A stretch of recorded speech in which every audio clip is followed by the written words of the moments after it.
చిత్తూరు జిల్లా గుడిపల్లి మండలం గుత్తార్లపల్లిలో ఓ ఇంట్లో భారీగా రేషన్ బియ్యం పట్టుబడింది. పక్కా సమాచారంతో పోలీసులు ఆకస్మిక దాడులు జరిపి సుమారు 4 టన్నుల రేషన్ బియ్యం టెంపో వాహనాన్ని స్వాధీనం చేసుకున్నారు.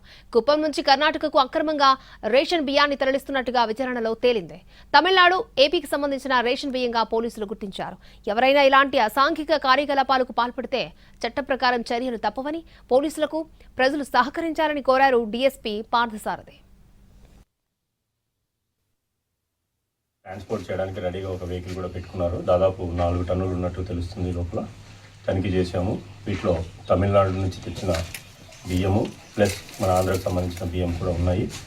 మొత్తం మీద 4 టన్నుల వరకు ఉన్నాయి. వీటిని ఇప్పుడు సీజ్ చేసి కేసు రిజిస్టర్ చేయడం జరుగుతుంది.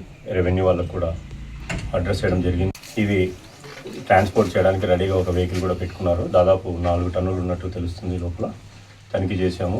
వీటిలో తమిళనాడు నుంచి తెచ్చిన బియ్యము ప్లస్ మన ఆంధ్రాకు సంబంధించిన బియ్యం కూడా ఉన్నాయి. మొత్తం మీద 4 టన్నుల వరకు ఉన్నాయి.